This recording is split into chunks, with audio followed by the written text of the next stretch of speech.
criminal justice system? Well, first I'd like to thank Mr. Hayden for setting the stage a bit. And what I would like to say or offer for your consideration is the fact that racism in the United States criminal justice system is rooted in the social construction of whiteness and the demonization of blackness that began in the early days or the early days of modern U.S. history. And we're talking about, around the 16th and the 17th century. The term whiteness was applied to, pretty much first used by the slave-owning colonists. And it was an effort to describe, some of the white indentured servants that came from Europe, and as part of the whole divide and conquer strategies that power elite often use in order to further their oppression and keeping systems of oppression and division in place. And so from that time throughout U.S. history, to be white has meant to have access to certain forms of preferential treatment and pretty much an exemption from racial oppression solely based on European ancestry, or what has been called white skin. And so the concept of whiteness, or the concept of white people and white privilege, share the same historical and institutional roots that relate to what it is that we're here to talk about today. Both terms are artificial, they are historical constructions, and they all serve political purposes. And the political purposes we've pretty much alluded to is creating separation among oppressed people based on skin color, ancestral origin, so that they would not unite against a common oppressor. And so although this country has been founded on the notion of liberty, some people were objectified. And these people, in being objectified, were not thought of as being human beings. People were made property, and this property was managed by laws, and we are now all familiar with, notions of the slave codes. And the slave codes created for us in the United States two legal systems. One system for people that have been described as being white, and for another group of people that were slaves and others. And so, in doing so, the slave owners had absolute right over their slaves, and they were also prevented from providing any type of legal right or protection to those people that have been designated slaves. Now we're all familiar with various formulas that have been used in historically to establish systems of representation and systems of taxation, where in the state's population, or all these formulas were used, basically including accounting some people as whole persons, and others, quote unquote, were determined to be 3/5 of a person.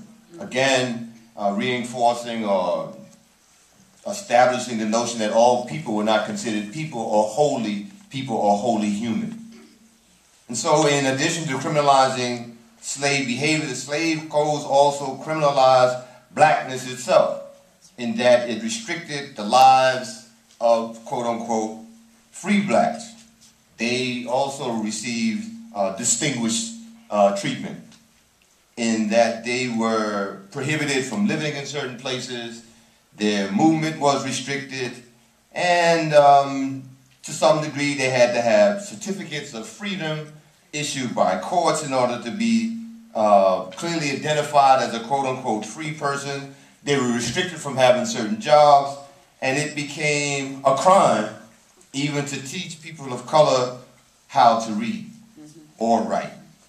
And so from that, the things began to continue to escalate, where now you have fugitive slave acts and other laws that permitted the recruitment of slave patrols, I guess new name, or the first, police patrol, or whatever they had going on that went and tracked down people and transported this runaway new kind of criminal, and in doing so established more, I guess, formal systems of criminalizing and warehousing people branded as criminals by virtue of the fact that they were trying to escape enslavement and live as human beings.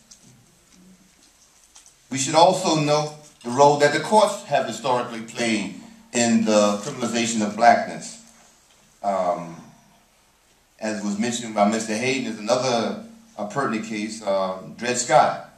In the Dred Scott ruling, there was mentioned by the Supreme Court that the quote-unquote Negro race, slave or free, could not be considered, as was in the opinion of the writer, Chief Justice Roger Taney,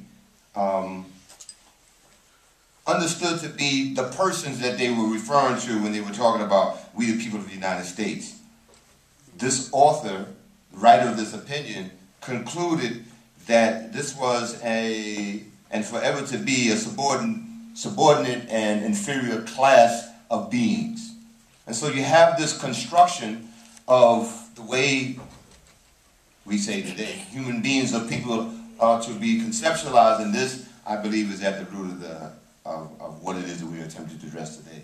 There's already been made mention of the 13th Amendment, but this is a culmination. This is just continuing and continuing and continuing on. And so the 13th Amendment officially wrote into the Constitution slavery. There was no mention, as far as in my brief review, of the word slavery until the writing of the 13th Amendment. And the 13th Amendment has already been mentioned. It says that neither slavery nor involuntary servitude shall exist except for those persons that are convicted of a crime.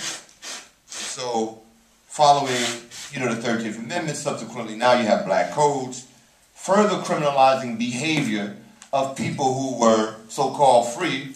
And the question, you always need it, free to do what? Well, free to stand around, vagrancy, free to, snatch a little piece of bread because nobody was feeding them. And so consequently you've established more barriers. Now, vagrancy becomes a crime. Standing around becomes a crime. Making insulting gestures becomes a crime. I'm sure you remember Emmett Till in terms of, the gestures that he was accused of making. And these were peculiar. These are just things that only, if a black person did it, it was a crime. And Emmett Till, we should remember, lost his life because of the how his behavior was interpreted. And so it also became a crime for people of color to marry people that were not, to marry whites. If you were caught, you were subject to life without parole. You went to prison if you married a person that was not in your group. All right, Mik'ail, my time is up. Next person, thanks. That was I get excited. addition to